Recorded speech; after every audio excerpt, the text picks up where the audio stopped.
R&D R&D okay okay ఇది fridge అంతా కూడా నేర్చుకున్నాడు ఈ అబ్బాయి. నేర్చుకుని వర్క్ కూడా చేస్తాడు. వర్క్ కూడా చేస్తాడు. మెంబర్ అబ్బాయి. అదే అదే అసలు గవర్నమెంట్ తరఫున ఏమన్నా వస్తారా? ఏంటంటే ఇప్పుడు వైఎస్ఆర్ బీమా దానికి బీమా కింద ఎలిజిబుల్ లేదనేది ఒకటి చూడాలి. స్కీమ్ కూడా మరి వాళ్ళు చేయించుకుంటే దాంట్లో కూడా ఉంటుంది. ఏదైనా ఇన్సూరెన్స్ కూడా ఉందో లేదో ఈ అబ్బాయి ఏమైనా చేసుకున్నాడా? ఇన్సూరెన్స్ ప్రకారం లేదు సార్. ఏం ఇన్సూరెన్స్ కూడా తీసుకునేట్లేదు.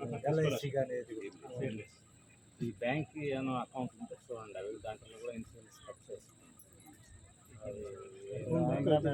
నెలకు కానీ సంవత్సరానికి ఇంత అమౌంట్ కట్ అవుతుంది. యాక్చువల్లీ ఈ మధ్య కాలంలోనే వీళ్ళ ఆవిర్భావ సభ కూడా జరిగి రిజిస్ట్రేషన్ కూడా రీసెంట్గా ఇక్కడ మన మధ్యలోనే జరిగింది ఆవిర్భావ దాంట్లో ఎన్రోల్ చేసుకున్నట్లు ఏదైనా అంటే మీకు దాంట్లో పని చేస్తూ ఏమైనా యాక్సిడెంటల్గా ఎలక్ట్రిక్ షాక్ అట్లా అయితేనేనా మీకు ఏమైనా ఆ రోజు మనం అనుకున్నాం కదా మీరు ఏదైనా ఒకటి ఇన్సూరెన్స్ లాగా అట్లా చేసుకోవాలి. రావాలంటే ఏమవుతుందంటే మేడం, మా దాంట్లో R&Dకి సపరేట్ విభాగం ఒకటి లేదు. అది ఎలక్ట్రిషియన్ దాంట్లో మాత్రమే ఉంది మేడం, గవర్నమెంట్ తరఫు నుంచి. అదొకటి మా దాంట్లో పెద్ద డ్రాబ్యాక్. దీంట్లో ఎన్రోల్ కాలేకపోతున్నాం.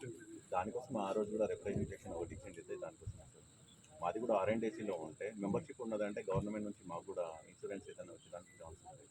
ప్లస్ ఇంకోటి ఏంటంటే మా సంవత్సరం కాలంలో మాకు మ్యాక్సిమం ఉన్నదంతా కలిపి కూడా 90 రోజులు కూడా పని ఉంటుంది. ఏమున్నా ఈ 3 నెలలు సీజనే, దాని తర్వాత మళ్ళీ వేరే పనులకు పోతా ఇబ్బంది పడతాం. కాబట్టి ఓవరాల్గా ఆర్థికంగా R&D అనేది కొద్దిగా ఇబ్బందికరమైన ఫీల్డ్.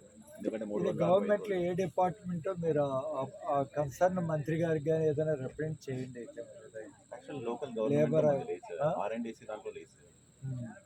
అది సెంట్రల్ దాంట్లో ఉంది కానీ స్టేట్ దాంట్లో లేదు. అది ఒకటి పెద్ద నాకు తెలియదు దాని గురించి. ఇదేమన్నా ఒక లేబర్ అంటే కార్మికులది ఇదే కదా. 29 విభాగాల్లో మాది అసలు విభాగం లేదు మేడం. R&D అనే ఒక విభాగం లేదు. ఆ రోజు కూడా మీకు ఇచ్చింది దానికోసమే. అది ఒకటి స్పెషల్గా ఏమన్నా R&D ఒక విభాగం ఒకటి రెడీ అవుతుంది. లేబర్ కమిషన్ వీళ్ళకుంటారు, లేబర్ డిపార్ట్మెంట్. అదే ఎలక్ట్రీషియన్ ఉంది, ప్లంబర్ ఉంది, ఇట్లా అన్నీ ఉన్నాయి. కానీ ఏసీ టెక్నీషియన్ ఒకదానికి లేదు సార్. మామూలు ఎలక్ట్రికల్ వర్క్లు, ప్లంబర్, లేబర్ డిపార్ట్మెంట్తోనే మీరు మాట్లాడాలి. మినిస్టర్ ఫర్ లేబర్ వాళ్ళతో. అదే ఇట్లాంటిది